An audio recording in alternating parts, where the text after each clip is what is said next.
이는 물과 피로 임하신 이시니 곧 예수 그리스도시라. 물로만 아니요 물과 피로 임하셨고 증언하는 이는 성령이시니 성령은 진리니라. 증언하는 이가 셋이니 성령과 물과 피라. 또한 이 셋은 합하여 하나이니라. 아멘.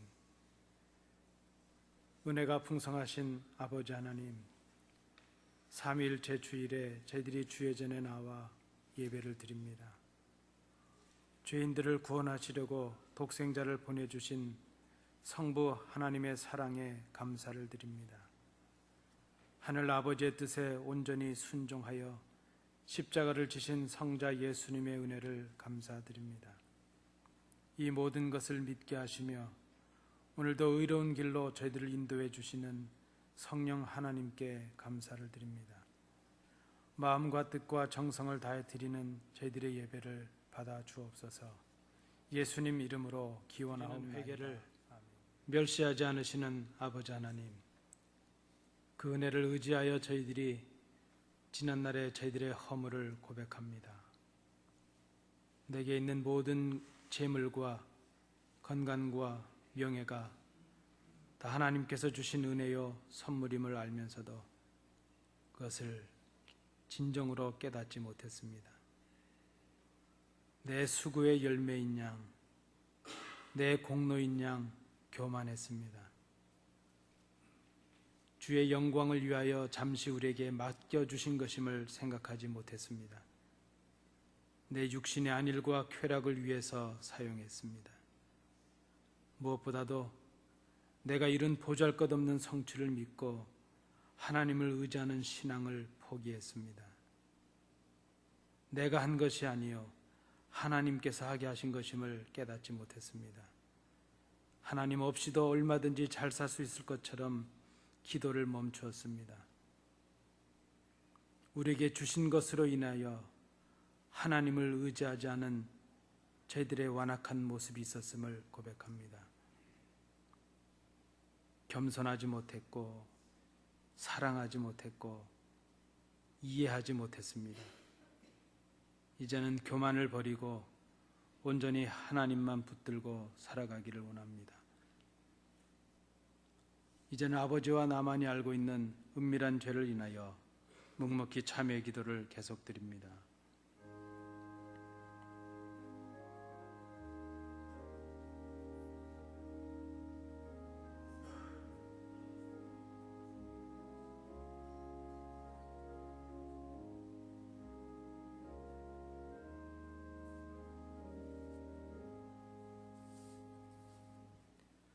만일 악인이 그 행한 악을 떠나 정의와 공의를 행하면 그 영혼을 보존하리라.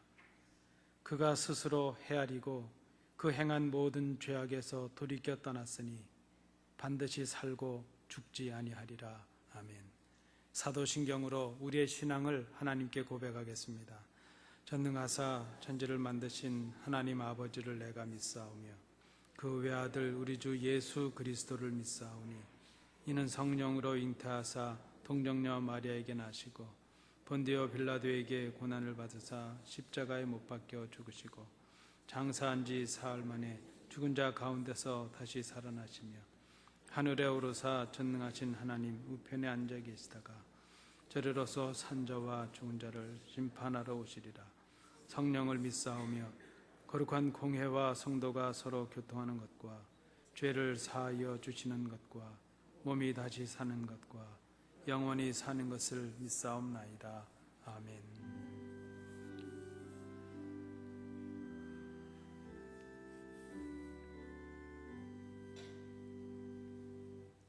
자리에 앉으셔서 교독문 137번을 함께 교독하시겠습니다. 예수께서 세례를 받으시고 곧 물에서 올라오실새 하늘이 열리고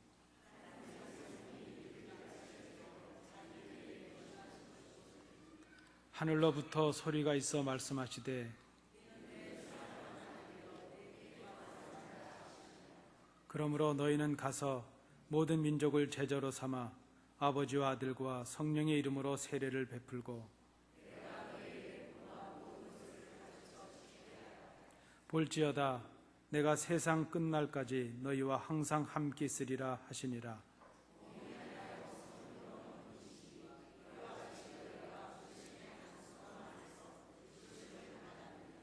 주도 한 분이시요 믿음도 하나요 세례도 하나요 하나님도 한 분이시니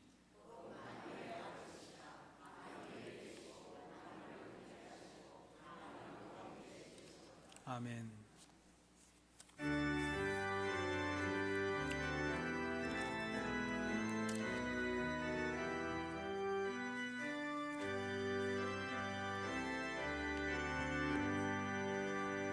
전능왕 오셔서 주 이름 찬송케 하옵소서. 영광과 권능의 성부여 오셔서 우리를 다스려 주옵소서. 강생한 성자여 오셔서 기도를 들으소서. 택하신 백성들 복 내려주시고 거룩한 마음을 주옵소서. 위로의 주 성령 오셔서 금증과 주옵소서. 전능한 주시여 각 사람 맘에서 떠나지 마시고 계십소서.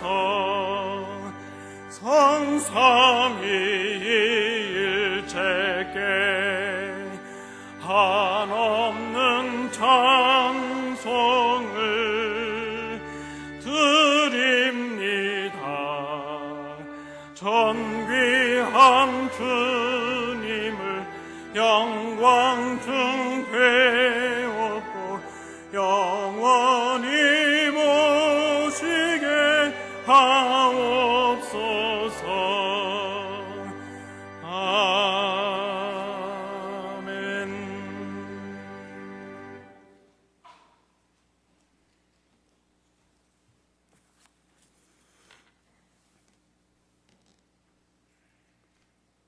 저희들의 삶의 주인이시며 생명의 주인이신 전능하신 하나님 아버지, 말로도 할 수 없는 죄인들이 길이요 진리요 생명이신 예수님으로 말미암아 아버지께 나올 수 있는 은혜를 주셔서 감사합니다.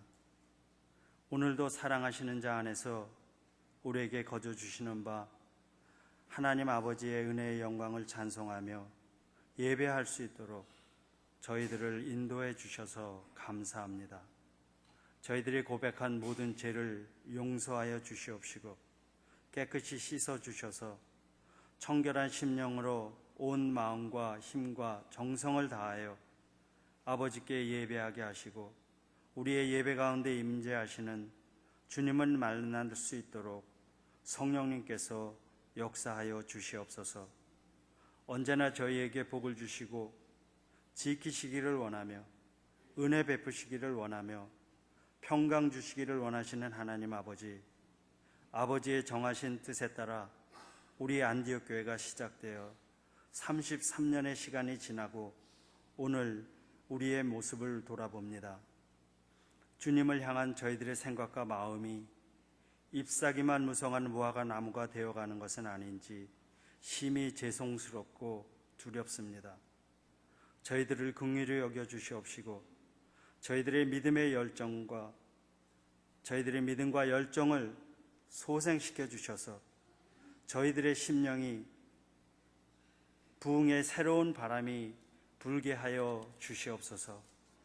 마음속에 자리하고 있는 세상적인 육신의 정욕과 안목의 정욕과 이생의 자랑들을 버리게 하여 주시옵소서. 봉사의 일을 하며 그리스도의 몸을 세우는 일에 기꺼이 도구로만 사용되기를 기뻐할 수 있게 하여 주시옵소서.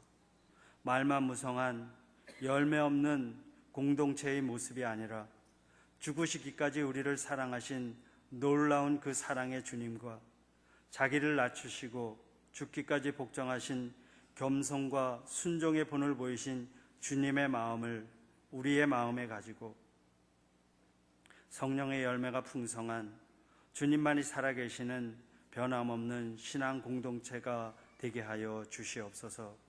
하나님 아버지, 저희 교회가 후원하는 선교지와 선교사님들과 그 가족들을 돌보아 주셔서 강건케 하여 주시고 복음을 전하는 발걸음이 닿는 곳마다 복음의 능력이 나타나서 믿는 자의 수가 날마다 더하게 하여 주시고 통에 가루가 떨어지지 아니하며 병의 기름이 없어지지 않은 같이 모든 필요를 채워 주시옵소서.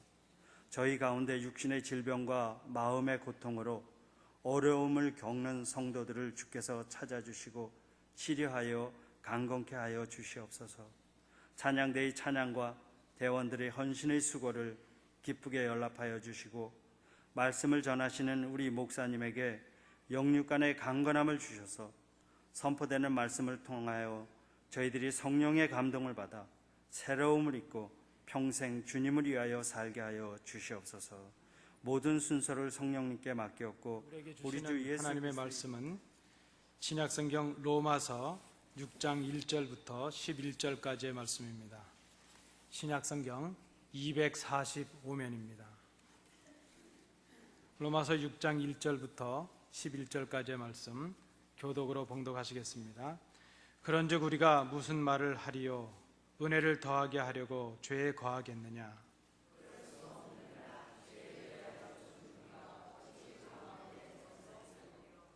무릇 그리스도 예수와 합하여 세례를 받은 우리는 그의 죽으심과 합하여 세례를 받은 줄을 알지 못하느냐?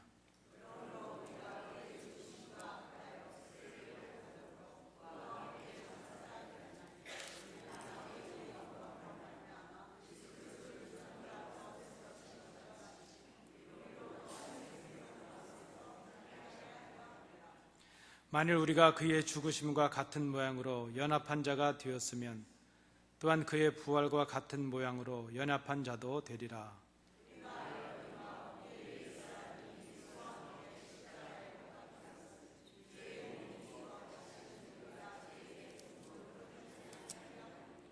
이는 죽은 자가 죄에서 벗어나 의롭다 하심을 얻었음이라.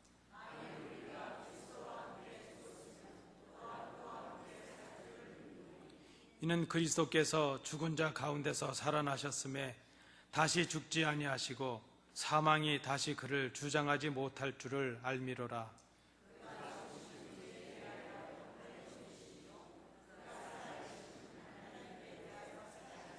함께 보시겠습니다. 이와 같이 너희도 너희 자신을 죄에 대하여는 죽은 자요 그리스도 예수 안에서 하나님께 대하여는 살아있는 자로 여길지어다.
이제 거의 거반 10년이 되었습니다. 초등학생이었던 제 큰아이는 대학생이 되었습니다. 3살을 갓 넘겼던 둘째가 이제 가을이면 고등학생이 되게 되었습니다. 가끔 저는 둘째를 바라보면서 늘 속으로 되새겨보는 질문이 하나 있습니다. 한국말과 한국의 그 글을, 한국어를 배우기 전에 낯선 땅에 와서 영어를 먼저 배운 저 아이가 조국을 어떻게 기억할 것인가, 또 부모를 어떻게 이해를 해줄 것인가, 그리고 부모가 믿은 예수님을 어떻게 지금 믿고 있을까 하는 그런 생각을 해봅니다. 이런 생각을 하는 이유가 여기에 있습니다. 자녀들은 부모와의 관계 속에서 자신의 정체성을, 인격의 정체성이나 혹은 신앙의 정체성을 세워갈 수 있기 때문입니다. 1세의 문화와 그런 그 이해를 가진 부모와 함께 살아가는 1.5세 혹은 2세의 자녀들은 아마도 혼란 속에서 자라게 될 것입니다. 집에서는 부모를 통해서 배워지는 것이 한국적인 것들입니다. 그런데 학교와 친구들 사이에서 배워지는 것은 부모와는 다른 아주 미국적인 것들입니다. 당연히 문화적인 가치와 또 그것으로 인한 어떤 그 갈등과 혼란 속에 있는 것이 우리 자녀들의 모습이라는 그런 생각을 해봅니다. 그리고 그런 그 혼란이 그들의 정체성에도 혼란으로 자리 잡을 수 있다는 생각을 하기 때문입니다. 이 혼란과 갈등을 넘어설 수 있는 좋은 기회 혹은 좋은 도구가 되는 것이 언어라는 생각을 해봅니다.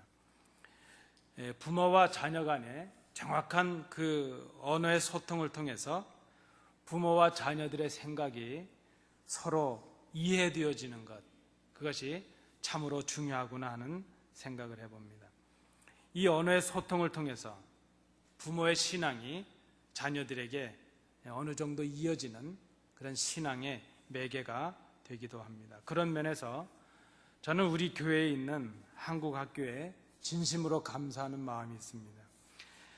큰 아이는 한국 학교에서 교사로 섬기면서 한글과 한국말을 좀 더 깊이를 더할 수 있었습니다. 그리고 둘째는 한국 학교의 수업을 통해서 말과 글쓰기를 배우고 또 부모의 언어를 이해할 수 있는, 그 언어를 통해서 저희와 소통할 수 있는 기회를 가졌기 때문입니다. 부모들이 자녀의 언어를 이해하는 것보다 더 중요한 것은 자녀들이 부모님들의 언어를 이해하는 것이라 하는 생각이 듭니다. 특별히 미국의 삶 속에서는 더욱 그러하다 하는 생각입니다. 부모들의 언어를 이해하고 부모들의 마음을 이해해야 부모들의 살아온 삶을 이해할 수 있습니다. 그리고 그렇게 부모들을 이해할 수 있어야 부모들이 믿는 예수님을 배울 수 있다는 생각이 있기 때문입니다. 그런 의미에서 보면 이 말이라고 하는 것, 언어라고 하는 것은 언어 자체의 의미로만 끝나는 것이 아닙니다. 그 말과 글 속에 민족의 얼이 있고 또 문화와 전통이 있고 삶의 지혜가 있다 생각입니다. 그리고 그러한 것들이 한국인으로서 또 신앙인으로서의 정체성의 뿌리가 될 것이라 생각을 합니다. 자녀들의 정체성이 부모님들과의 관계 속에서 맺어질 수 있다는 말씀을 드렸습니다. 마찬가지로 그리스도인의 정체성이라고 하는 것은 그리스도와의 관계 속에서 찾아지는 것을 우리가 기억해야 될 것입니다. 그리스도인으로서 내가 누구인가 하는 것을 깨닫는 것은 그리스도인으로서 어떻게 살아가야 될 것인가 하는 것을 바르게 가르쳐 줄 수 있기 때문입니다. 내가 그리스도인으로서 누군가 하는 것을 깨닫는 것이 그리스도인으로서의 삶의 목적과 방법을 바르게 세울 수 있게 해주기 때문입니다. 그런 의미에서 우리가 그리스도인으로서 살아가면서 뭔가 지금 혼란을 겪고 있다 한다면 그것은 그리스도와 나와의 관계가 정확한 그 관계에 대한 정확한 이해가 부족하기 때문이라 이렇게도 생각해 볼 수 있을 것입니다. 여러분, 가끔 우리는 스스로도 고민할 때가 있고 제 자신도 그렇고 아마 여러분들도 그러실 것입니다. 우리가 그리스도인으로서 살아가고 있는데 이 땅의 백성인지 하나님 나라의 백성인지 우리 스스로의 정체성을 바르게 알지 못할 때가 많이 있구나 하는 그런 생각을 해봅니다. 교회에서는 그리스도인처럼 살아갑니다. 그런데 세상에 나가면 그저 세상 사람과 똑같이 그렇게 살아갑니다. 어떻게 보면 그렇게 이중적으로 살아간다는 것 자체가 그리스도인으로서의 정체성에 혼란을 겪고 있는 것이라 이렇게도 말할 수 있을 것입니다. 그리스도의 관계를 바르게 정하는 것, 그리스도가 나에게 어떤 의미이신지 하는 것, 그것을 바로 깨닫는 것, 그것은 바로 하나님의 언어를 이해할 때 가능합니다. 우리가 하나님의 언어를 바르게 이해해야 하나님의 마음을 알 수 있고 그리스도를 보내신 그 하나님의 사랑을 깨달을 수 있고 순종으로 오셔서 십자가에 죽으신 예수 그리스도를 바로 알 수 있기 때문입니다. 그래서 우리가 하나님의 말씀을 이해하는 것, 하나님의 말씀을 배우는 것이 얼마나 중요한가 하는 것을 생각합니다. 부모의 언어를 통해서 부모와 소통하는 것처럼 하나님의 언어인 하나님의 말씀을 바로 알아야 우리가 하나님과 바른 관계를 맺을 수 있고 그때 우리는 그리스도인으로서의 바른 삶을 살아갈 수 있기 때문입니다. 오늘 함께 봉독하신 본문의 말씀은 우리에게 그리스도인으로 산다는 것이 무엇인가 하는 것을 말씀해 줍니다. 그리스도인으로서 우리는 누구인가? 그리스도인으로서 우리는 어떤 삶을 살아가야 될 것인가? 이것은 그리스도와 나와의 관계를 정확하게 이해하는 데서 시작이 될 수 있습니다. 오늘 본문을 통해서 우리 그리스도인의 정체성을 알게 해주는 세 가지를 생각해 보았습니다. 첫째는 그리스도인은 누구인가? 그리스도인은 은혜를 입은 자라 이렇게 말할 수 있습니다. 여러분 저를 한번 따라해 주십시오. 그리스도인은 은혜를 입은 사람입니다. 네, 고맙습니다. 그리스도인은 누구인가? 어려운 질문이긴 하지만은 그 대답은 그 첫 번째는 은혜 가운데 살아가는 사람, 그리스도의 은혜로 하나님의 은혜로 구원을 받은 사람, 그 사람이 바로 그리스도인이라 말할 수 있습니다. 사도 바울이 로마서를 시작하면서 1장부터 5장까지 많은 말씀을 주었습니다. 그 5장까지의 말씀을 한마디로 요약을 한다면 바로 이것입니다. 그리스도인은 은혜로 구원을 받은 사람이라 하는 것입니다. 로마서 3장 24절에서도 사도 바울은 이렇게 선언합니다. 그리스도 예수 안에 있는 구속으로 말미암아 하나님의 은혜로 값없이 의롭다 하심을 얻은 자 되었느니라. 값없이 되었다는 것입니다. 구원을 얻을 만한 어떤 선한 행위를 해서가 아닙니다. 은혜로 구원을 받은 자 되었다는 그 의미는 구원을 얻은 것이 우리의 수고나 우리의 공로 때문이 아니었다는 것입니다. 인정을 받을 만한 공로를 해서 그 보상으로 받은 것이 아니라는 것입니다. 은혜라는 이 말은 받을 수 없는데 받았다는 의미가 있습니다. 대가를 치르지 못했는데 받았다 하는 그런 의미입니다. 자격이 없는데 받았다는 그런 의미가 있습니다. 그래서 은혜는 우리에게 주신 선물이라 사도 바울은 그렇게 정의를 하고 있습니다. 여러분, 우리는 누구입니까? 선물로, 은혜로 구원을 받은 사람들, 그가 바로 그리스도인이라 이렇게 말할 수 있다는 것입니다.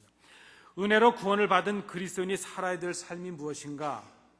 그것은 나에게 주신 모든 것이 하나님의 은혜임을 기억하는 삶을 사는 것입니다. 내가 가진 나의 모든 소유, 내 생명, 나의 모든 것이 내 것이 아니요 하나님의 것인데 나에게 주셨다는 것입니다. 내가 이만큼 된 것이 하나님의 인도하심이요 하나님의 은혜임을 기억하는 사람, 그 사람이 은혜 가운데 살아가는 사람이라 말할 수 있습니다.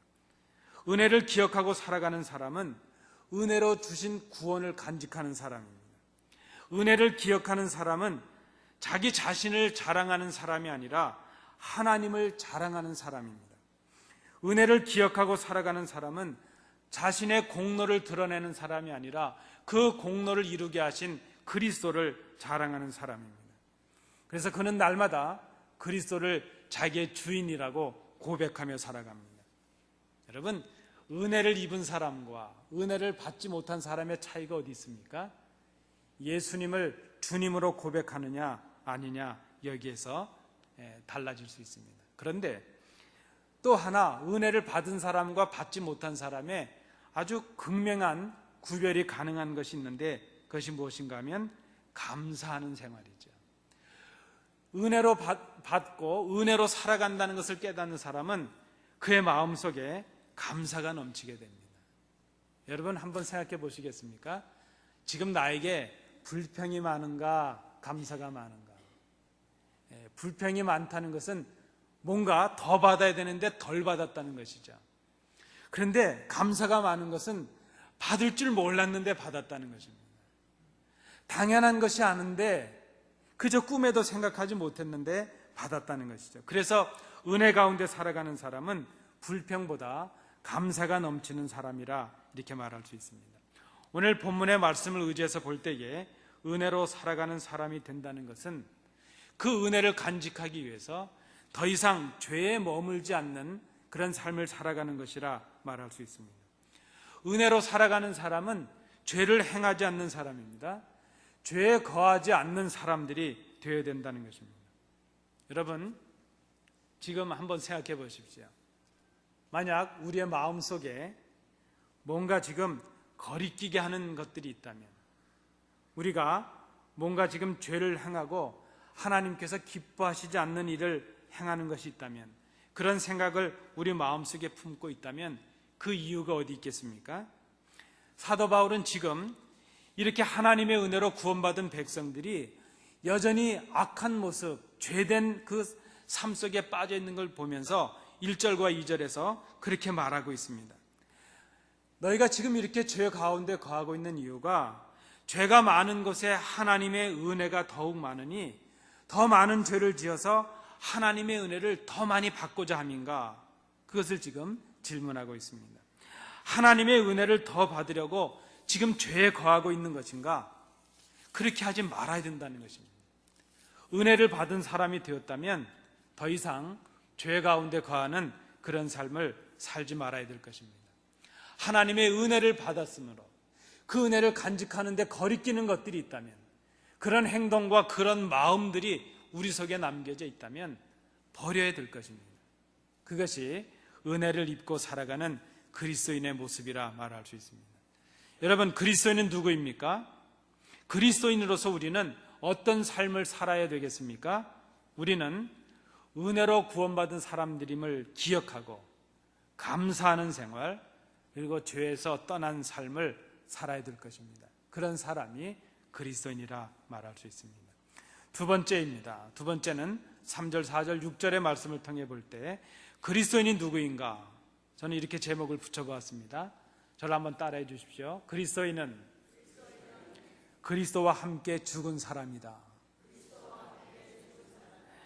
여러분, 그리스도인이 누구입니까? 그리스도와 함께 죽은 사람이라는 것입니다. 말씀드린 대로 그리스도인의 정체성은 그리스도와의 관계 속에서 찾아져야 될 것입니다. 그리스도인으로서 우리가 누구인가 하는 그 두 번째는 우리의 죽으심과 그리스도의 죽으심과 관련이 있습니다. 이를 설명하기 위해서 사도 바울은 세례라는 그것을 상징적으로 이용해서 설명을 하고 있습니다. 우리가 기억하고 있는 세례의 첫 번째 의미가 무엇이겠습니까? 세례를 생각할 때 그 첫 번째는 죽음이라는 것이죠. 세례의 진정한 의미는 죽고 다시 산다는 데 있습니다. 그래서 우리가 그리스도인이 된다 하는 것은 예수님의 죽으심과 관련이 있다는 것을 생각해 볼 수 있습니다. 우리는 지금 그저 이렇게 물을 끼얹는 세례를 베풀고 있습니다. 그러나 예수님 당시의 첫 세례는 침례였을 것으로 생각이 됩니다. 물속에 들어가서 호흡을 멈추게 됩니다. 그 물속에 잠겨서 호흡을 멈추는 그 짧은 시간이지만 그 시간 동안 죽음을 경험하게 됩니다. 우리의 호흡을 멈추는 죽음을 경험하게 되는 것입니다. 우리가 예수의 이름으로 세례를 받았다는 것은 우리가 예수님의 이름으로 죽었다는 것을 의미합니다. 오늘 본문 3절은 이렇게 설명합니다. 무릇 그리스도 예수와 합하여 세례를 받은 우리는 그의 죽으심과 합하여 세례를 받은 줄을 알지 못하느냐 말씀합니다. 그리스도인은 누구인가? 그리스도인은 그리스도와 함께 죽은 사람입니다. 그리스도와 함께 죽어서 장사된 사람들입니다. 4절에도 말씀합니다. 그리스도인은 그리스도와 함께 죽고 그리스도와 함께 다시 사는 사람들이라는 것입니다. 우리가 죽어야 된다. 여러분 아마 그러실지 모르겠습니다. 교회 갔는데 목사가 죽으래. 그래서 아마 속상하실지 모르겠습니다. 이게 죽어야 된다는 의미는 예수님이 죽으셨기 때문에 우리가 죽어야 된다는 것이죠. 그런데 우리가 죽는다는 것은 예수님처럼 우리의 육신이 죽는 것을 의미하는 것은 아닙니다. 오늘 본문이 말씀하고 있는 우리가 죽어야 된다 하는 그 말은 우리의 죄에 대하여 죽는 것이라 말할 수 있습니다. 우리 예수님께서는 십자가에서 몸도 죽으셨지만 우리의 죄를 대신 지시고 죽으셨습니다. 그래서 우리가 그리스도와 함께 죽는다는 그 의미 속에는 우리의 죄에 대하여 죽는다는 의미가 있습니다. 우리가 죄에 대하여 죽었다는 것은 더 이상 죄가 우리 가운데 왕노릇하지 못하게 되었다는 의미를 가집니다.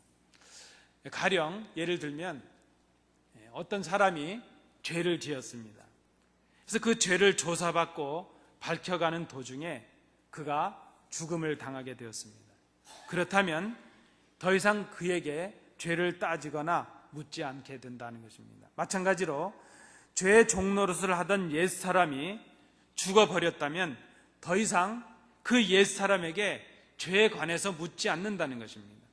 죄의 종노릇 하던 옛사람이 죽어버림으로 인해서 더 이상 우리가 이제는 죄의 종이 되지 않았기 때문입니다. 더 이상 죄의 영향력 아래 있지 않는 사람들이 되었기 때문이라는 것입니다. 여러분, 우리는 이 땅을 살아가면서 가정에서나 교회에서나 우리가 속한 많은 곳에서 많은 문제를 경험하게 됩니다. 특별히 우리는 교회에서도 많은 문제를 갖고 살아가고 있습니다.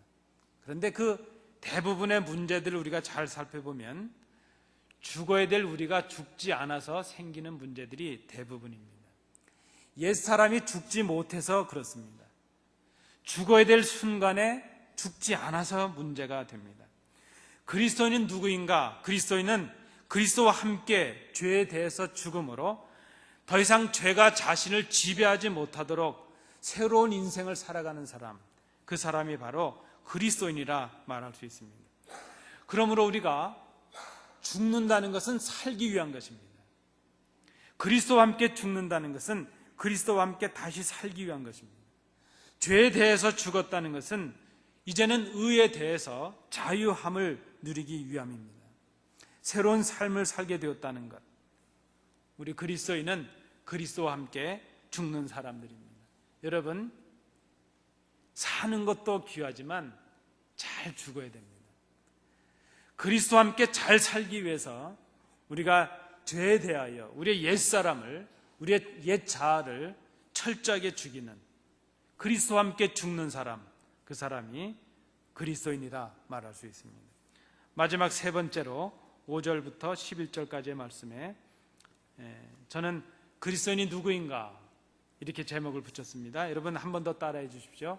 그리스도인은 그리스도와 함께 사는 사람이다. 죽었다는 것이 한 번의 이례적인 사건으로 과거로 지나갔다면 살아있는 것은 주님 오실 때까지 지속이 되는 것입니다. 그리스도인은 그리스도와 함께 죽은 사람들입니다. 그러나 더 엄밀하게 말씀을 드린다면 그리스도인은 그리스도와 함께 살기 위해서 그리스도와 죽는 사람들입니다. 우리가 죽어야 되는 이유는 다시 살기 위함인 것입니다. 우리가 그리스도와 함께 살지 못하는 이유가 있다면, 우리가 그리스도의 거룩한 새로운 피조물이 되지 못하는 이유가 있다면 죽지 못했기 때문입니다. 나를 죽이지 않았기 때문입니다. 여러분, 죽어야 다시 살 수 있습니다. 죽어야 부활이 있습니다. 그리스도와 함께 죽지 못하면 그리스도와 함께 다시 살지 못한다는 것을 우리가 기억해야 될 것입니다. 말씀드린 대로 세례의 첫 의미는 죽음입니다. 그러나 세례의 궁극적인 의미는 다시 사는 데 있습니다. 물에 잠기어 호흡을 멈추었습니다. 그 호흡을 멈춘 동안 우리는 죽음을 경험합니다. 그러나 다시 물 위로 올라와서 이제 그 새로운 호흡을 하게 될 때 우리는 새로운 생명을 맛보게 되는 것입니다.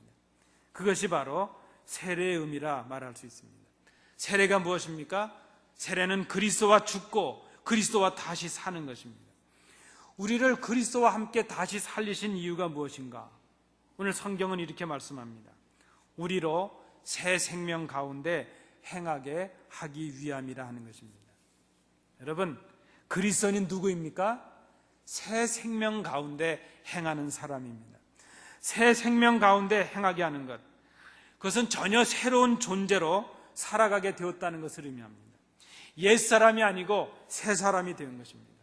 죄에 대하여는 죽어버렸고 이제는 의에 대해서 새롭게 산 사람들이 되었습니다. 이제는 죄를 위해서가 아니라 의를 위해서 살아가는 사람들이 되었습니다. 이제는 죄가 지배하는 사람이 아니라 주님 앞에 순종하는 삶을 살아가는 새로운 인생, 새로운 피조물들이 되었다는 것입니다.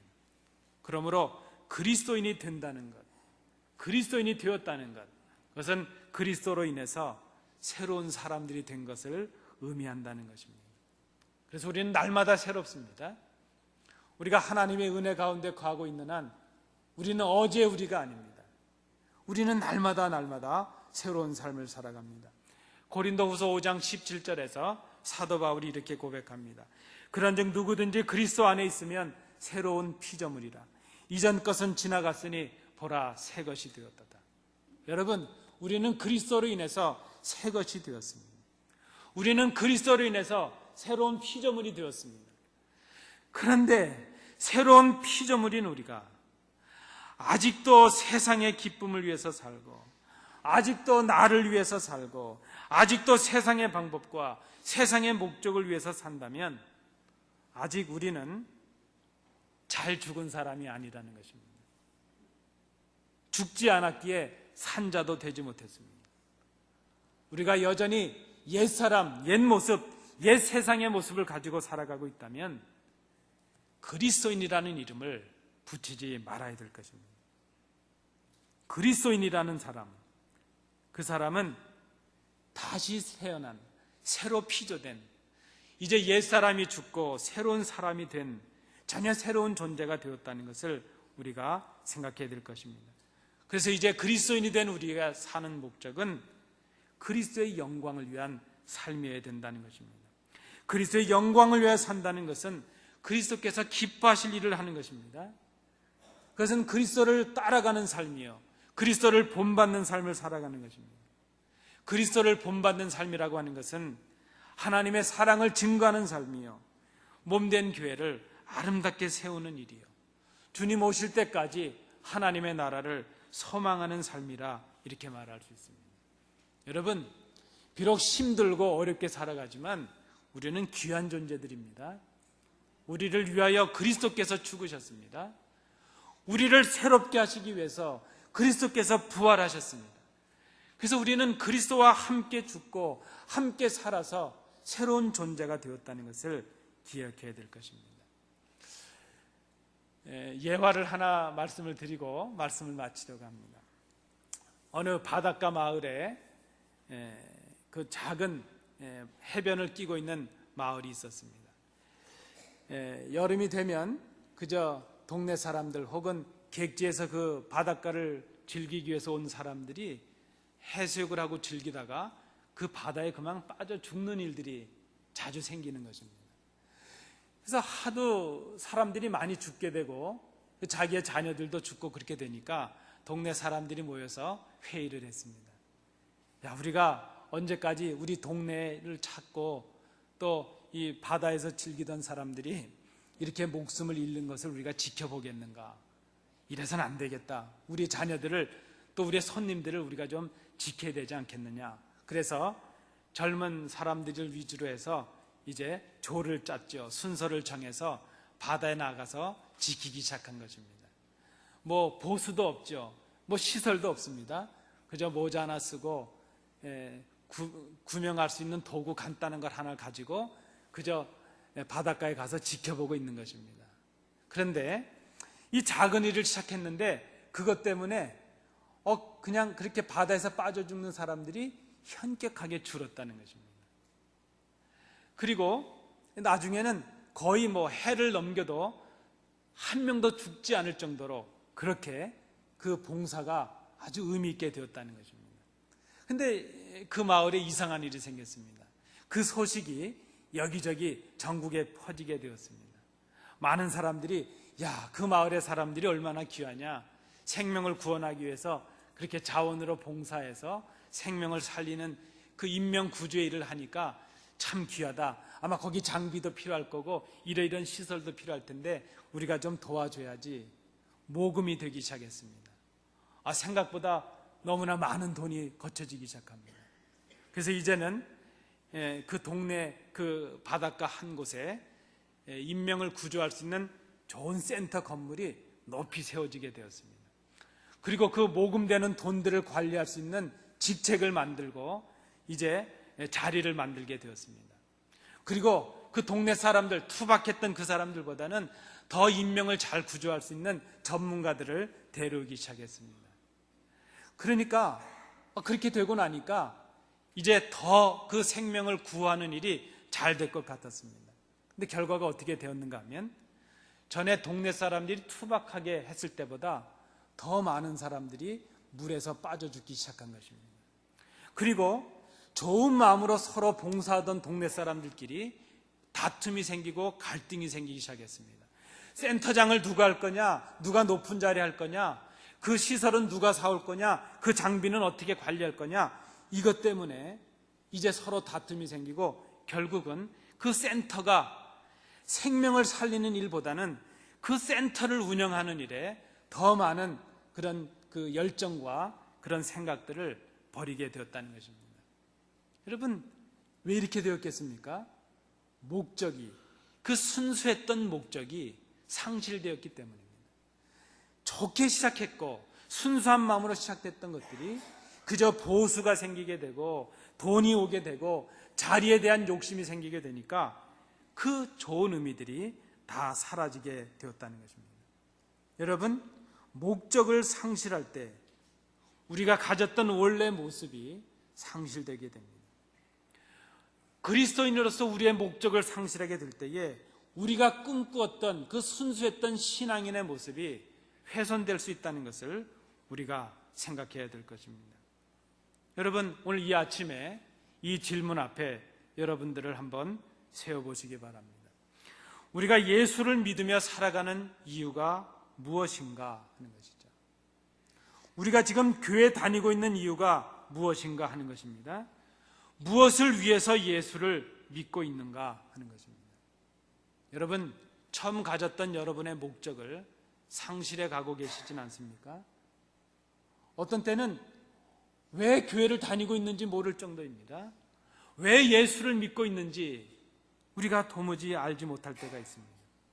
하나님의 말씀을 받은 우리들은 알고 있지 않습니까?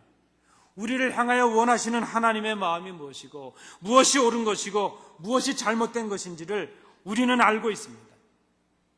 겉으로는 말을 하고 있지 않지만 우리의 마음은 다 알고 있습니다. 무엇이 하나님께서 기뻐하실 모습인지, 무엇이 교회를 온전히 세우는 일인지 우리는 다 알고 있습니다. 우리의 모습이 그리스도인인지 아닌지 우리가 이렇게 지금 혼란을 겪고 있는 이유가 있다면 그것은 우리가 그리스도인답게 살아가고 있지 못하기 때문입니다. 우리가 지금 그리스도인답게 살아가고 있지 못하다면 그 이유가 무엇입니까? 내가 누구인가 하는 것을 바로 깨닫지 못했기 때문입니다. 내가 누구인가를 깨닫지 못했기에 내가 어떤 삶을 살아야 되는가 하는 것도 깨닫지 못했습니다. 우리는 그리스도인입니다. 그리스도인은 은혜로 구원을 받은 사람들입니다. 그리스도인은 그리스도와 함께 죄에 대하여 죽은 사람들입니다. 그리스도인은 그리스도와 함께 그리스도의 영광을 위하여 살아가야 될 사람들입니다. 그것이 오늘 우리가 이 전에 오르고 우리가 오늘 그리스도인으로서 살아가야 될 이유라 말할 수 있습니다. 여러분, 누군가가 우리에게 묻는다면 당신은 그리스도인으로서 왜 살아가십니까? 그리스도인으로서 산다는 것은 바로 이것이다. 여러분, 말씀할 수 있기를 원합니다. 이것이 바로 우리가 가져야 될 정체성이요, 그리스도께서 우리에게 주신 사명이요, 주님 오실 때까지 우리가 간직하고 살아야 될 우리의 삶의 모습인 것을 기억해야 될 것입니다. 기도하시겠습니다. 하나님, 감사합니다. 주의 전에 올랐고 또 여상하게 예배를 드립니다. 남들도 그러하고 우리도 스스로를 그리스도인이라 생각하고 있습니다.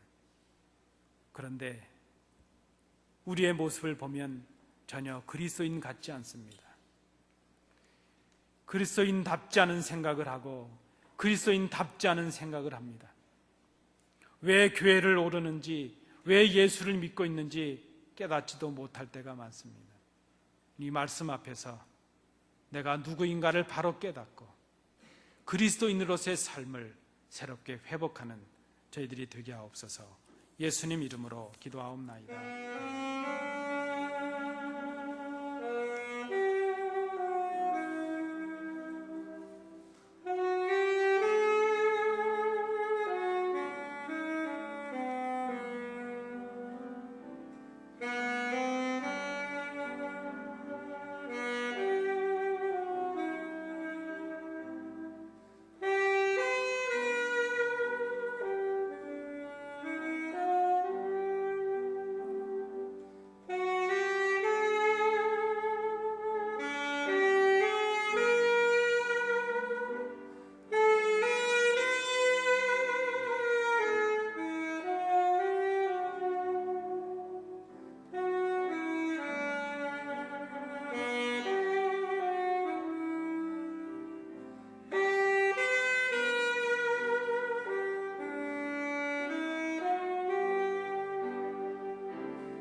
영광 주님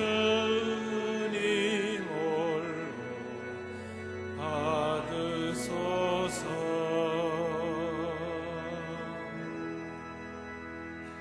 은혜가 풍성하신 아버지 하나님, 나의 거고 연약한 저희들을 세우시고 다시 불러주셔서 저희들의 예배를 받으심을 감사드립니다.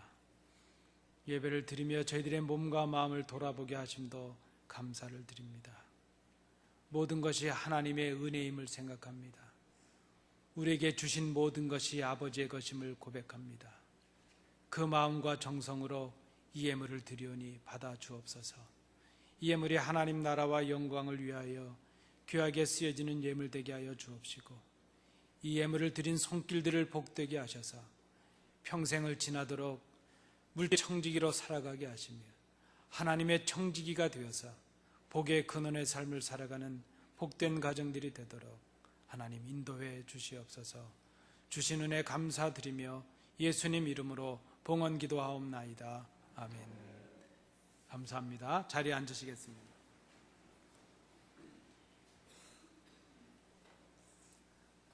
우리 함께 예배하신 성도들 좌우로 한번 인사하시겠습니다. 잘 들으셔야 됩니다. 오늘 이렇게 인사하시겠습니다. 당신은 새로운 피조물입니다. 또 하나 있습니다. 그리스도인답게 살아가십시다. 이렇게 시작. 네, 고맙습니다. 우리가 새로운 피조물입니다. 지난주에 우리가 아닙니다. 그래서 이따가 식사하실 때 인사하실 때 당신은 새로우시군요, 이렇게 인사를 나누시기 바랍니다. 고맙습니다. 오늘 예배 함께 참여하신 성도님들 계십니다. 우리 김의철 장로님, 김양순 권사님, 우리 이두석 장로님의 장인 장모신데요, 우리 예배 참여하셨습니다. 우리 잠깐 일어서 주시면 박수로 환영하시겠습니다. 예, 감사합니다. 고맙습니다. 우리 속에서는 올라오지 않았는데 지금 우리 낯선 분들이 저쪽에 계십니다. 우리 장영애 집사님, 우리 아드님, 자부님이 한국에서 방문하셨고 아마 그 중에 한 분은 그 친구 따라오신 친구분이실 것입니다. 우리 아드님 또 우리 자부님, 친구분 잠깐 일어서 주시면 우리 박수로 한번 환영하시겠습니다. 감사합니다. 우리 장 집사님이 청년이신 줄 알았는데 곧 회갑이십니다. 감사를 드립니다. 우리 교회 생활은 주보를 참조해 주시기 바랍니다. 오늘 식사하시고 1시 15분에 당회로 모이겠습니다. 우리 성도님들께서도 당회를 위해서 기도해 주시기 바랍니다. 우리 6월 둘째 주부터 성경 공부, 주일 성경 공부가 시작이 되고 또 일정을 봐서 주중 공부도 시작하겠습니다. 우리 교회에서 시작하는 공부에 잘 참여해 주시기 바라고요. 특별히 외부의 성경 공부 이렇게 가시는 분들은 장로님들이나 저에게 꼭 협의해 주시기 바랍니다. 그래서 가급적이면 교회를 중심으로 성경 공부해 주실 수 있기를 바랍니다. 우리 다음 6월 둘째 주부터 주일 공부 구약 개론 계속 하실 텐데 교재가 필요하신 분들은 사무실로 문의해 주시기 바랍니다. 우리 다음 주에는 구역장님들, 권찰님들 예비 공부로 먼저 모이겠습니다. 우리 꼭 기억해 주시기 바랍니다. 우리 이제 친교실 내려가는 곳에 구역 게시판을 우리가 만들게 될 것입니다. 그래서 우리 구역을 소개할 수 있도록 구역별로 사진을 꼭 찍어 주시기 바랍니다. 장소도 정하셔서 우리 이재철 장로님께 말씀하셔서 좀 이렇게 예쁘게 사진도 찍어 주시면 감사하겠습니다. 요람을 지금 저희가 다 만들었는데 몇 분 때문에 지금 못 만들게 인쇄를 안 하고 있습니다. 우리가 이번에 칼라로 예쁘게 사진을 넣었는데 사진이 빠지신 분들이 계시고 제가 몇 번 말씀드리는데 계속해서 흑백을 고집하는 분들이 계셔서 지난번에 명단을 붙여드렸는데도 안 찍으시네요. 그래서 오늘까지 제가 기다리고 그저 오늘도 안 찍으시면 공란으로 내도록 그렇게 하겠습니다. 여러분 허락하시면 오늘 꼭 사진 찍어 주십시오. 제가 개별적으로 만나 뵈면 말씀드리겠습니다. 우리 목사님께서도 말씀하실 텐데 사진을 꼭 찍어 주시기 바랍니다. 또 요람에 정정될 내용이 있는 분들은 사무실로 알려주시기 바랍니다. 우리 6월 첫 주에는 요람을 나눠드릴 수 있도록 그렇게 하겠습니다. 우리 금주 친교를 위해서 우리 이율 집사님, 김명자 권사님 가정, 또 우리 김병수 목사님, 우리 그레이스 김 사모님 가정에서 이제 귀한 음식 제공해 주셨습니다. 감사를 드립니다. 우리 이제 다 일어나셔서 주님 가르쳐 주신 기도 찬양하겠습니다.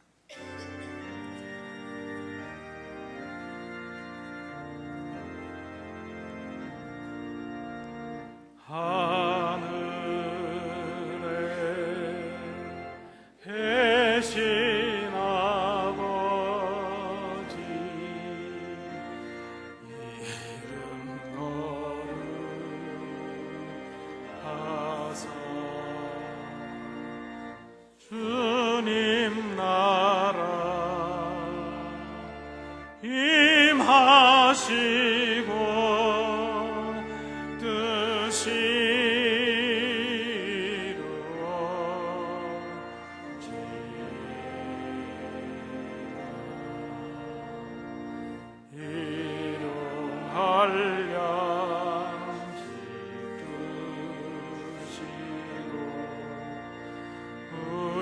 우리들의 큰 죄 다 용서하옵시고 또 시험에 들게 마시고 악에서 구원하소서. 대개 주의 나라 주의 권세 주의 영광 영원히 아멘.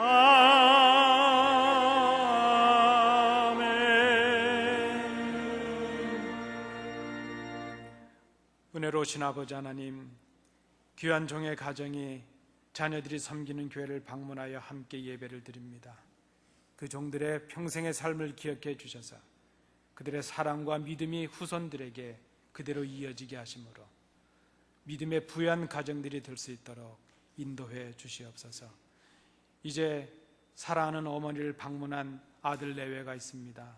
출산을 앞두고 있사오니 산모를 강건케 하여 주옵시고 하나님의 은혜 가운데 건강한 아기를 출산하게 하셔서 더욱더 믿음의 가정을 이루게 하시며 어머님의 큰 기쁨이 되는 귀한 아들 또 그 친구분 될 수 있도록 인도해 주시옵소서.